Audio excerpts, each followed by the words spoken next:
मनुष्य की वाणी से उसका व्यक्तित्व व प्रभाव झलकता है। जिस तरह संगीत वाद्य यंत्र की पहचान उसके स्वर से होती है, उसी प्रकार व्यक्ति की पहचान उसकी वाणी से होती है।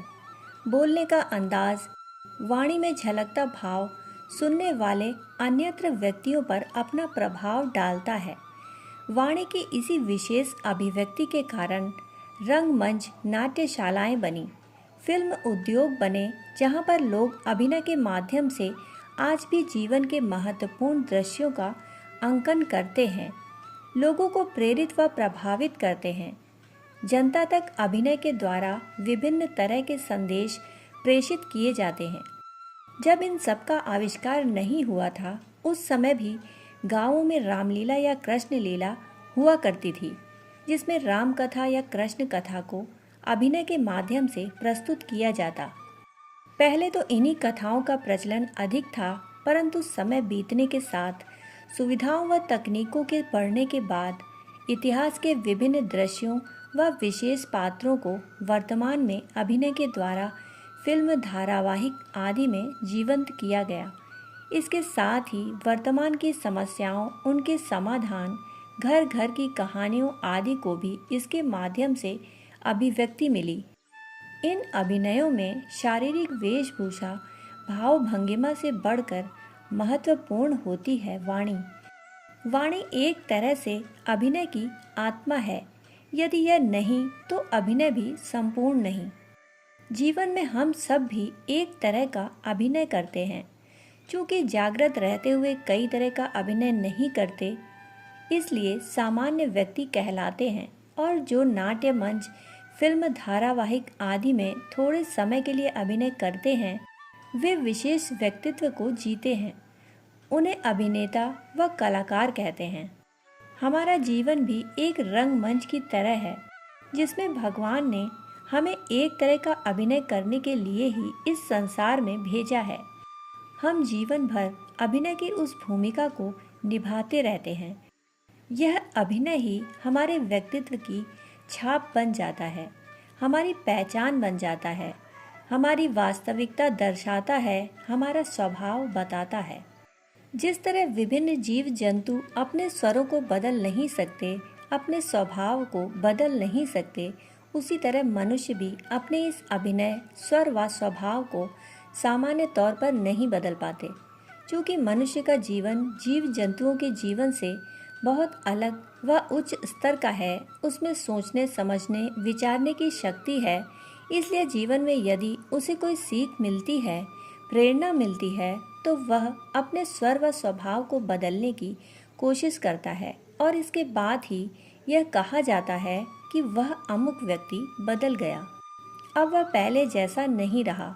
सामान्य जीवन में हम जो व्यवहार करते हैं, उसमें वाणी की अहम भूमिका होती है।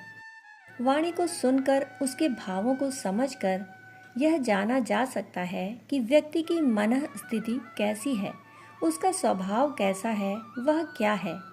वाणी की इसी प्रभावशीलता के कारण व्यक्ति की पहचान इससे संभव है। इस संदर्भ में एक बड़ा ही प्यारा प्रसंग है। एक अंधा सन्यासी था। एक दिन वह कहीं जा रहा था।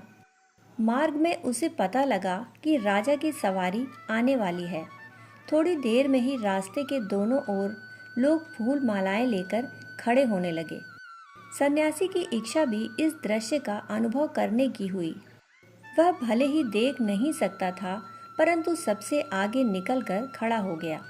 राजा के रथ के आगे सिपाही, मंत्री और दरबारी चल रहे थे। सबसे आगे बाजा बजाते हुए एक दल था। कुछ देर में ही शाही सवारी एकदम करीब आ पहुंची। तभी एक सिपाही ने डपट कर सभी से कहा, दूर हटो, देख नहीं रहे राजा की सवारी आ रही है। जवाब में सन्यासी ने कहा, समझ गया सिपाही जी। मंत्रिमंडल के सदस्यों का समूह सामने आया तो उनमें से एक ने आगे आकर कहा, सन्यासी जी जरा संभल कर, कहीं भीड़ में आप गिर ना जाएं। सन्यासी ने जोर से कहा, समझ गया मंत्री जी। थोड़ी ही देर में राजा की शाही सवारी वहां आ पहुंची। राजा ने देखा कि एक तेजस्वी सन्यासी राह में खड़ा है। उन्होंने रथ रुकवाया और उतरकर सन्यासी के चरण स्पर्श कर विनम्रता से कहा, महाराज, आपको इस भीड़ में आने की क्या आवश्यकता थी? आपने आदेश दे दिया होता, मैं ही आपके दर्शन के लिए चला आता। यह तो आपकी उदारता है राजन। राजा यह सुनकर हैरान रह गया। उसने पूछ ही लिया, आपने मुझे कैसे पहचाना महाराज? सन्यासी ने कहा, राजन, हर व्यक्ति की आवाज़ में उसके व्यक्तित्व व गरिमा की झलक भी होती है। मैं देख तो नहीं सकता, परंतु तीनों बार आवाज़ सुनकर ही समझ गया कि पहला डांट डपट करने वाला व्यक्ति आपका सिपाही था, समझदारी से बात करने वाला दूसरा व्यक्ति आपका मंत्री और तीसरी बार सज्जनता एवं विनम्रता से बात करने वाले स्वयं आप। वाणी का प्रभाव बहुत गहरा होता है, अपना गहरा असर छोड़ता है। वाणी का तीखापन चुभता है, इसकी कठोरता दूसरों पर प्रहार करती है, परंतु इसकी मधुरता व कोमलता औषधि का काम करती है, जो मन में लगे हुए जख्मों को भी ठीक कर सकती है। वाणी के माध्यम से व्यक्ति अपनी अभिव्यक्ति दे सकता है। वाणी की इसी कुशलता के कारण गीत संगीत का निर्माण किया गया, जिसके माध्यम से विभिन्न तरह के भावों का संप्रेषण संभव हुआ। हालांकि वाणी के साथ साथ चेहरे की भाव भंगिमा आदि भी महत्वपूर्ण होती हैं, परंतु शब्दों के जानकार केवल वाणी के माध्यम से ही व्यक्ति के विषय में बहुत कुछ जान सकते हैं। वाणी एक तरह से धनुष से छोड़े हुए तीर के समान व्यक्ति के मुंह से बाहर निकलती है और मन के भावों के अनुसार सामने वाले व्यक्ति पर अपना असर डालती है। मुंह से एक बार जो शब्द निकल जाते हैं वे वापस नहीं लिए जा सकते। इसीलिए परम पूज्य युग ऋषियों का कहना है कि मूर्ख वे हैं जो पहले बोलते हैं और बाद में सोचते हैं, और बुद्धिमान वे हैं जो पहले सोचते हैं और बाद में बोलते हैं। दोस्तों, कहानी सुनने के लिए आपका बहुत बहुत आभार। फिर मिलते हैं ऐसी ही कहानियों के साथ। तब तक के लिए धन्यवाद।